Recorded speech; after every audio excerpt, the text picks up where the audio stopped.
Thank you so much. I need this one. So I have so much to say. I always enjoy really getting to the capitals of Europe. So I will try to stick to my 15 minutes, but I'm not sure I can. Who am I? My name is Bonefeld-Dahl. I'm the General Director of Digital Europe. I'll go through in a minute who we are. I am born myself in the ITC sector. I started in IBM for 7 years and moved to Oracle. Then I built a couple of companies myself, global companies, amongst others in China, present in China, and sold off. And for the last many years, I dedicated my life to digital policies. It sounds really boring to go from business to policy, but it's actually at the heart of everything that goes on at the moment. If you go to Brussels now, which sometimes seems too far away from the real people of Europe, they really need somebody like us or like me that comes from the real world and knows about digital. And this is why I really find myself at the heart of what I really want to do. Everything is about digital. I am a part of, for example, the next framework, investment framework of Europe.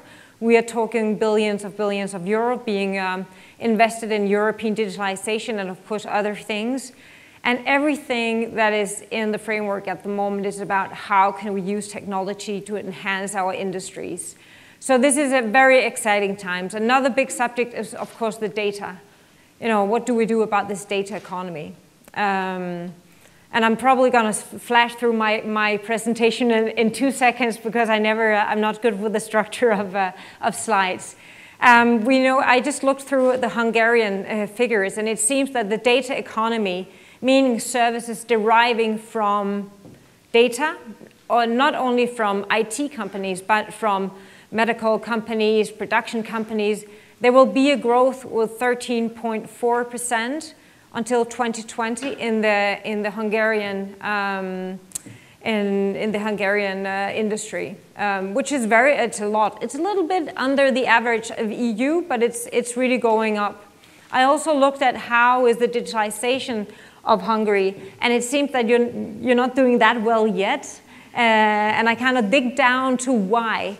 And it seems that if we look at something called the European Digitalization Progress Report, you are number 21 out of 28, which is not brilliant, right? And I looked into the details and I looked, okay, but they've got really good connectivity. So you really have a connected society, you are over average. You have a huge growth in the digital skills in your population, so you're doing quite well there. Use of the internet is like so-so. But the two factors that really takes the country down is digitalization of public sector and digitalization of the industry, so of other sectors. And coming from Denmark myself, I have seen this. You know, I've been active in this for the last 15 years, and we started going around saying, you know, IT isn't everything, all companies need to digitalize.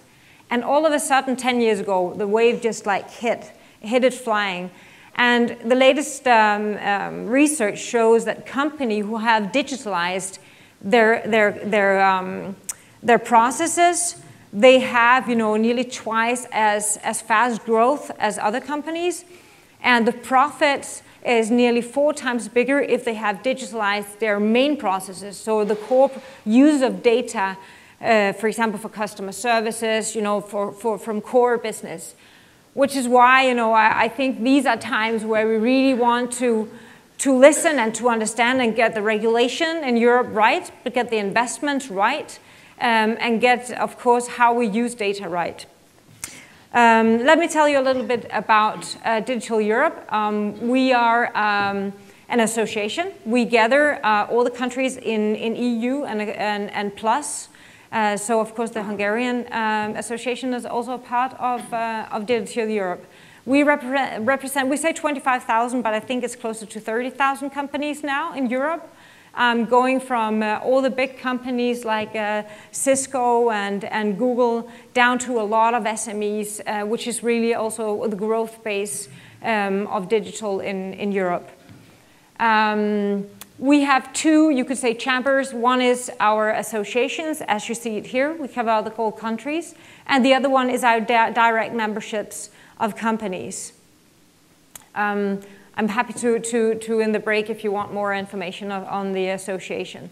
So as I said, right now, digital is not only transforming companies, it's transforming the way we do legislation, it's transforming the way that we do business, and in general, it's transforming the public sector. And it's probably no news to you, so I will not dwell at this, but it is actually like, it's a digital revolution. It's not going to be the same world.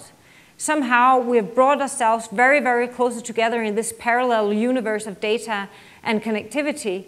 And to me, being a European at heart, I hope it brings us all closer together, and it creates more equality to the citizens, more equality on growth amongst companies, and really tie Europe together as a whole. It has the potential, and with Macron and Merkel, who is really the driving machine, you know, France and Germany of the EU at the moment, they know this, and they see this potential of digital really bringing EU and the EU countries much more together, and to create much more equal growth in the countries of the EU. Yes, as I told you before, I think, you know, we saw that I've been traveling around digitalizing companies like Novo Nordisk, who produces insulin, Lego. Your kids, if you have kids, they play with Lego, the blocks, you know. I've been working with Danfoss, with Grundfos, Danisco, big companies digitalizing their processes. But what we see now is that we move to the next level. We're using the data to create a service. So who's running a business here? Yeah? So, for example, can you tell me what you're doing? Your company, what do they produce? IT consulting. Sorry? IT consulting. Somebody who's doing a real, like a physical product? Like a physical product? Anybody with a physical product? Yes? Digital printing. Yes, okay, digital printing. So this kind of services, the next is, so before it was a machine, we sold a printer, now we have it, you know, it goes out. The next thing is, how do I use that data? And you're probably doing it for him, right? So how do I use that data to know more about my customer? Ah, I see now he's running out of ink. Why don't I have a customer service person calling them saying, I see that you're running out of ink. Who does that process, right? It's certainly, we're using data really to leverage our business, and it's not really the machine that is worth the money anymore. It is what we put on top of it. And this is valid for, so we just had companies like MSD, it's a pharma company, that just joined Digital Europe, because we opened up now for membership outside the ICT sector. Why?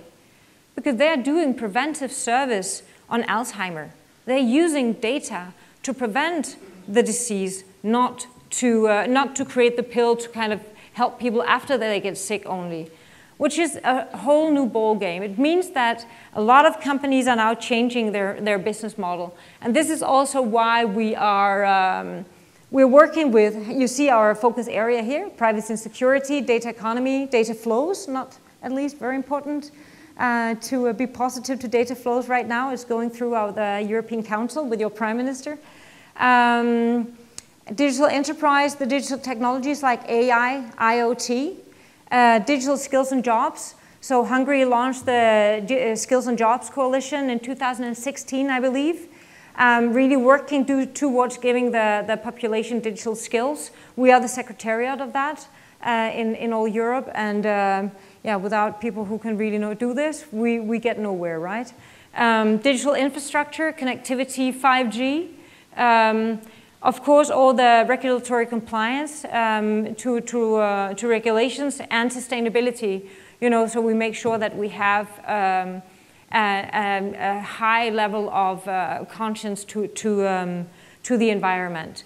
And these are the other ones. These are the sectors, and now we have companies joining us in all these sectors because they are digitalizing, and we know how to handle their policy on digital.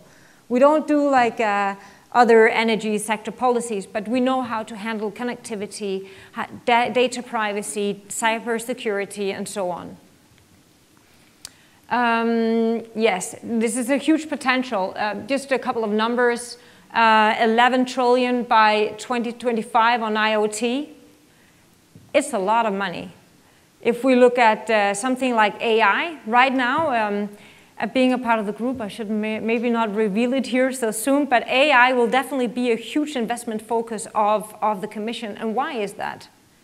You know, you can use AI for goods and bads, fake news, all kind of bad things, but you can use AI for so many good things, both in public sector and in private sector. And right now, unfortunately, the forecast is that 83% of all the AI investments will go outside Europe, which is kind of bad news. So the Commission, and please wake up your own prime ministers and your ministers, you know, we need to get that going. We need to teach people how to work with AI. We need to give them the skills, and we need to apply it to the companies. It's definitely one area that will be dominant in the future of many, many, many companies. You know, we can do so many cool things with AI.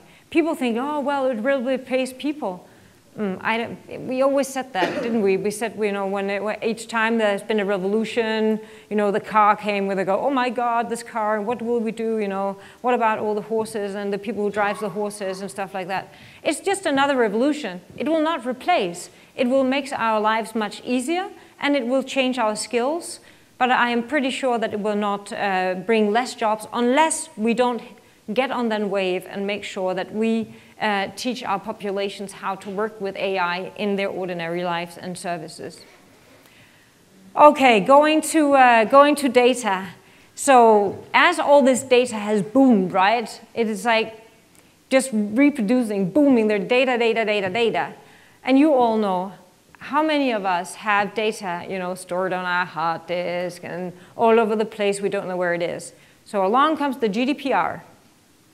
And says, well, you know, people have rights. We need to make sure that data is treated right. And it has been a long process, nearly 7 years of negotiation between countries and the Commission and the Parliament and the Council. And now it's there. It's decided and is being implemented by May. So will there be big fines? Well, it's there. It's decided, so we cannot go back. But I also think that the tone of voice is that everybody knows that SMEs, for example, so smaller companies, medium-sized companies, they are not, you know, I would say in Germany, 19% of the companies say that they will be ready by May, and that's Germany, right? So with their structure, I wonder about the other countries. So people will need time to get ready. But it is important to get ready, and it is important that we have one aligned way of implementing this. The worst thing that can happen right now in Europe, because if we have that fragmented market and your company would like to grow to, you want to enter the market of Germany or Denmark or France, you would have to apply to the same rule, hopefully. Of course, there are still some space for governments to do it their own way, but the more you do it your own way, the harder the companies will have to have one common market. And this is what has been preventing, you know, this is one of the main reasons why 83% of the investment will go outside Europe, because there's so many different rules that people need to apply to the growth. Sometimes what the harmonization ends up in a trade barrier amongst countries. So right now I would say there is a soft tune on no, it's not going to be like everybody's going to be fine day one. But it is also very certain, and the tone of voice from the Commission is the decision is taken. We are moving towards the GDPR, and it will happen. And it needs to happen in a harmonized way. And we have, of course, been very, very involved in representing industry and trying to get it as easy as possible, as tolerable as possible, and now really helping the companies to get along with the data protection laws. But it's coming, it's coming. Next thing is, EU is actually in front of the rest of the world for good and for bad, right? You can say, if you don't like it, you say, oh, why is it good to be in front if we have all this GDPR thing coming? But you know, sooner or later, we need to handle that. We need to handle personal data. How people will need to know how to handle personal data because it's booming. And then we go next. What about when we send data to Japan or to the US? You know, how do we do that? What laws apply? So this is one of the things that are really for discussions at the moment. And of course, we represent also the view that that foreign countries cannot just come to the EU and go directly to the vendor and have our data, that they need to apply to EU law on that. And there is a couple of cases at the moment that is quite vivid where this is on the table.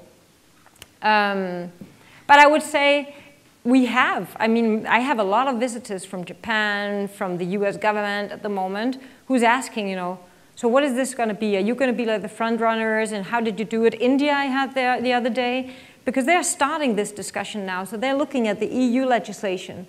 So I mean, the day we are compliant and hopefully have like a smooth implementation of this, who knows if we actually will be able to have one global standard of data protection laws. Cross my fingers, maybe a bit idealistic, but we can hope, from a business perspective, let's hope that it's as aligned as possible across the different continents. Yeah, as I said before, I think, you know, it's one of the drivers. I sat on a panel with Google the other day, the global responsible for data protection. And he said, well, when we implement the GDPR, we implement it in our systems, so it's going to be all over. It's going to be a global implementation, which already there is a harmonizing tool itself. Even though it's tough and we might not like it, it has the effect that actually some of the companies who are worldwide present actually implement this in their processes in a global way. Keep calm, comply with GDPR. I'm not sure, it was more meant like a joke. I know that people are really scared about it. I mean, building a couple of SMEs myself, I'm sure I would have hated it, but it's there. And also remember, a lot of the SMEs or a lot of companies are not necessarily affected, because if they don't have personal sensitive data, they're not really in scope for this, right? So it's also about qualifying. If you want, I'm happy to the organizer to send a link. The Commission has just launched a guideline, like a quick guide for see if you are compliant with GDPR for SMEs. So I'm happy to send a link to that, so at least you can see, you know, some of the things that's going on with the Commission. E-privacy. Ah, yes. So this is one of our hurdles. So what do we do in Brussels? At the moment, this is the big oh my God, because this comes on top of the GDPR. So in short, is how many knows about this e-privacy thing? Okay, only a couple. I will try to be explicit. So it's the cookie thing. You know, they jump up and you have to say, yes, I know that I'm here on this website. And so right now they're looking at saying, okay, but this consent. What, for example, if it's a machine talking to a machine? Do the machine need consent to send it to the other machine? And how do we get the person in there? So we feel as an industry it's gotten a little bit out of hand, right? We're afraid that it's going to stop a lot of innovation, you know, with a new way that we use data, because now we get like, oh, we need consent on everything. So that's, I mean, that's the short, crisp version of it, right? So this is really something that we're working with. I just got in contact with a Hungarian association also, because now it's moving to council, so to where the prime ministers and the ministers sit to discuss the things coming from the parliament and the commission. So they really have to get their opinion on the table now. So we are dependent not only about sitting in Brussels and discussing with the commission and the parliament, but to really get on ground and let the local politicians and businesses know that this is coming. And if you think that GDPR is difficult, here you go. Here's another one. So sometimes it might seem a bit boring what we do in Brussels, but this is real. This is real, guys. It's gonna end up on your table. The whole data discussion, the whole digital legislations that are gonna end up in your table. So if I should put something to you as a business, is really wake up your governments, because this will have a huge importance on your growth and your ability to do business in the future. And we're doing the best, and of course, together with the association also here to make the best of it, both because it's not that we don't want any regulations. Of course we want data privacy. It's just that it's how we do it, the scope of it, and not least making sure that we have it in one way. so that we don't start building difficulties amongst the countries of Europe, but really harmonizing across Europe. Okay, so just a little bit of the, an initiative I think you should know of. The countries meet to discuss this. There are really a growing collaboration across country on the industrial strategy and technologies. So all the countries meet once in a while to discuss how to invest, how to where to put.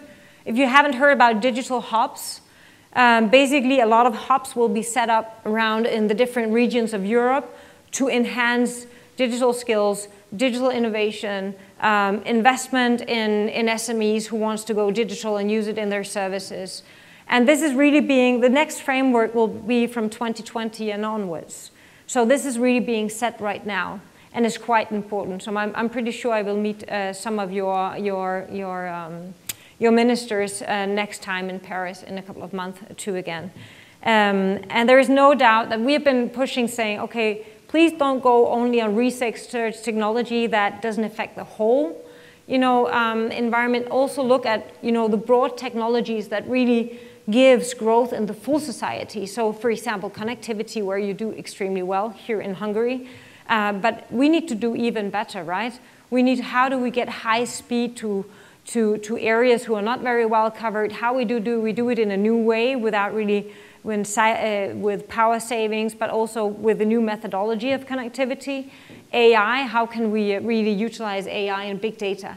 And right now, it looks pretty good. So I think it's really getting the messages in there. Skills. I don't know how it is in Hungary, because this is one number I didn't get in time. But I can tell you that in Europe, we are already now missing around 500,000 IT workers. And the main part of the employees don't have, skills that fits the current technology level of society, and this is really, really an issue. I think if I should say one thing where we really need to make a change is to enable people to follow that wave. And I hope that educational ministers, they will sit down together. I know that at least 12 of the countries that I've visited have a digital skills strategy, and it's almost the same. So they should get together and they should find out how to really leverage this. And on EU level, a lot is done. And as I said, in 2016, the Skills Coalition started here in Hungary. And right now, so this is the Commissioner Gabriel in the blue in the middle. She has taken this, Bulgaria has the presidency right now. And next time it's Austria, and then I think it's Romania. And she's Bulgarian, she's the commissioner, but she's really taken this to the heart, and the Bulgarian presidency has really taken this skills agenda to their hearts, and they really want to see it move forward.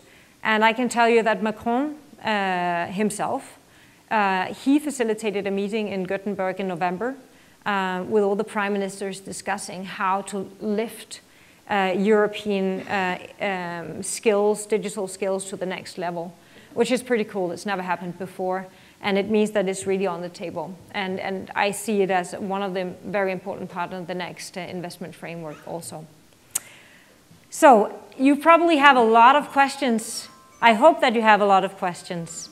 So if you haven't got one, I will keep on talking for 20 seconds, and then you can think of one. And then please go ahead and give a couple of questions to me. Shy people. Okay, if there's no questions, I will be here in the break, and feel free to come and talk to me, and yeah, anything I'll try to answer. Thank you.